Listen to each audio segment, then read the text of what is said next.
Hi everyone, and welcome back to Ertls Best.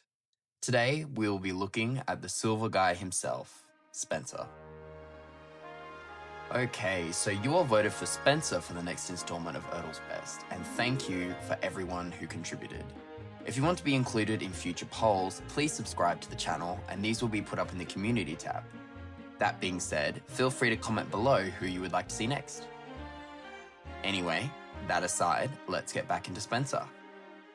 Spencer is a silver A4 that was introduced in Season 7 of Thomas & Friends in the episode Gordon and Spencer.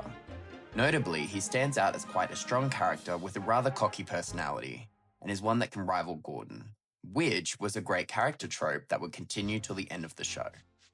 Unlike other new characters of the era, Spencer actually did not disappear and made his seasonal appearances pretty unchanged, if I'm honest. His character really blossomed in Hero of the Rails, where he was depicted as the main antagonist, and this led him to be quite prevalent in the following CGI seasons. Overall, Spencer proved himself to be quite the strong character, and has been represented in many merchandise lines over the years. But today, we are going to be looking at the first. In 2002, Ertl ceased production outside of the UK market, and was replaced by Takealong. However, Ertl kept going and releasing more new characters in the range, such as the previously mentioned Murdoch. These models unfortunately go for a lot of money outside the UK, and can be harder to get your hands on. That being said, Spencer seems to be more available. Being released in 2003, he was dropped at a time that allowed him to be sold for longer than Murdoch and Fergus. And at least in my case, I've seen him more often and for cheaper prices. So, let's take a look at the Ertl Spencer.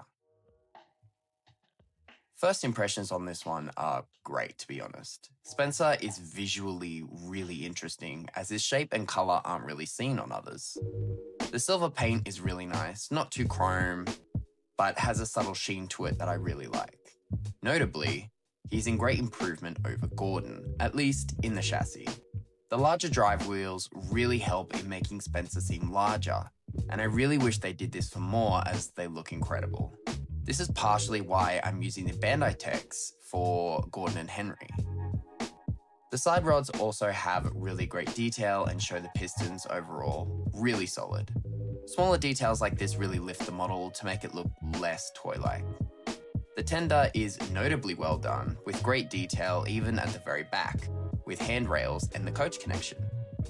The rotting board piece is plastic, and while not as shiny, it still looks good overall, I think. It's not really something that you notice. That being said, I think Spencer does have a few small issues. To accommodate for the size of the face, Spencer's boiler kind of tilts upwards and creates this little bit of an awkward look from some angles. When next to others, he can look a little odd with the tender being so low and the smoke box being high. His face is also moulded into the metal, making his face very easy to chip. This was a common issue with these later models, and it makes it really difficult to find one without a chipped nose. Honestly though, these don't bother me enough to ruin the model overall. I think if I had to add anything, it would be to make the buffers bronze like in Season 7, to kind of give him a bit more visual interest like Murdoch, and potentially outline the wheel flanges in a lighter grey. But again, these aren't really needed. Overall, I think he's pretty good.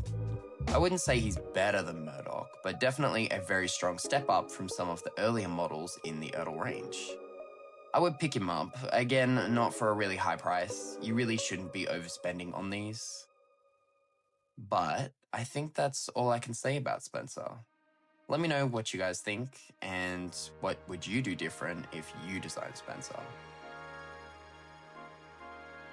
Hi everyone, thanks for watching this installment of Ertls Best. I'm really enjoying these kind of analysis type videos, and it helps me show off my collection while letting you guys be more involved in my content.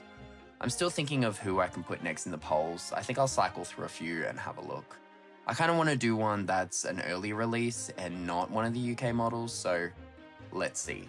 Anyway, thank you everyone, and I'll hopefully see you next week. Bye.